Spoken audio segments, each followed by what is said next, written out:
400 पार, 400 पार, 400 पार। ये कोई मजाक से कम नहीं है, क्योंकि 400 पार का ये जो नारा है, एक मजाक के तौर पे ही देखा जा रहा है। इस पे बात करने से पहले मैं बता दूं, मेरा नाम हुआ विवेक सिंह, आप देख रहे हैं आवाज न्यूज और एनएसएन इंडिया न्यूज। अब ये 400 पार की बात को समझते हैं। भारतीय जनता पार्टी यानी मोदी जी की सरकार आई और जहां पे विपक्ष एकता बन रहा था, उसी बीच में नारा लेकर आई 400 पार, 400 पार, 400 पार, अब की बार 400 पार। अब ये मजाक क्यों बन रहा है, आपको क्यों बताएं, ऐसे मजाक से कोई कम नहीं है। इसलिए बोल रहे हैं क्योंकि अभी 300 पार करना मुश्किल हो गया है, सरकार बनना मुश्किल हो गया है, और 400 पार की नारा अभी बंद नहीं हो रही, थमने का नाम नहीं ले रहा।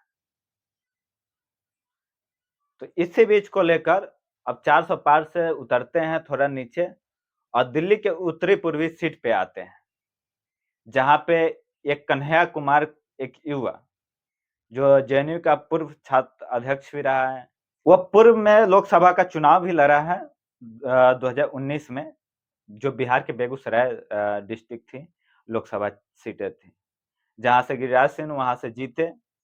लेकिन वहां पे इसकी कद कम नहीं हुई, हर एक डिबेट में जाता रहा, भारतीय जनता पार्टी के प्रवक्ताओं का धज्जियां उड़ाता रहा। इससे बीच 2024 का चुनाव आया और उसका नाम आता है दिल्ली के उत्तरी पूर्वी क्षेत्र से, जहां से 2 बार के सांसद मनोज तिवारी हैं। और हम इसलिए आपको बता रहे हैं क्योंकि मनोज तिवारी जी का चेहरा उतर गया है।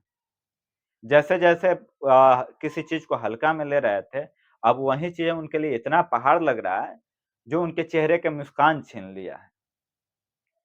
कई दिनों से हम लोग देखे जा रहे थे, तो समझ में आया, तो मैं सोचा आप लोगों से बात करें, और कोई पत्र लिख के पढ़ के नहीं बात करें, कोई स्क्रिप्ट लिख के बात नहीं करें, जो देखे हैं, जो सुन रहे हैं, उसी चीज को बात करने के लिए हम आए हैं और उसी चीज को बात भी कर रहे हैं। तो एक तरफ से कन्हैया कुमार को देख रहे हैं, जो शुरुआती तो बहुत धीरे किया, लेकिन एंड बहुत धमकदार लग रहा। लेकिन मनोज तिवारी का धमकदार एंट्री होता है, धमकदार नामांकन होता है, लेकिन अंतिम समय में अगर देखने को मिल रहा है तो चेहरा उतरा हुआ लग रहा है। इस सीट पे बड़े बड़े स्टार प्रचारक भी आ रहे हैं, जहां पे माहौल बनाया जा रहा है से कहीं मनोज तिवारी को अगर वोट नहीं देना चाह रहे हैं, तो आप मोदी जी का नाम पे दीजिए, मोदी जी को वोट दीजिए, ये मोदी जी का चुनाव है। ऐसा क्या जरूरत पड़ गई जो मनोज तिवारी जी को अपने नाम पे वोट ना मांग के मोदी जी के नाम पे चुनाव जीतना चाह रहे हैं।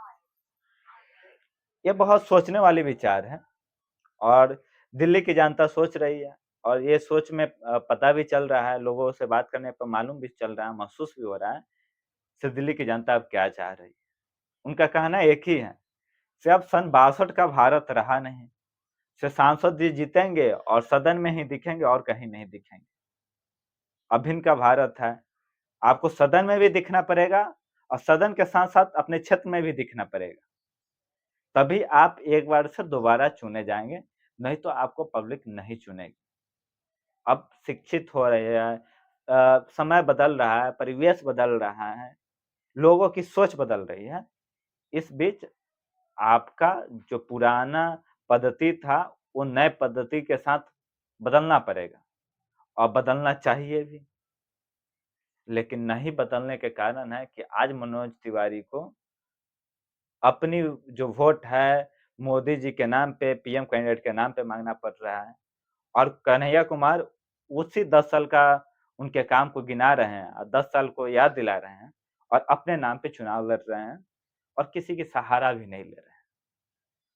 सामने से ललकार रहे हैं, से मनोज तिवारी जी आके हमारे आमने सामने बैठ जाए और 10 साल का हिसाब कर ले, अगर वो सही होंगे तो वो चुनाव ले जाए, हम खड़ा भी नहीं होंगे, अपना नाम वापस ले लें।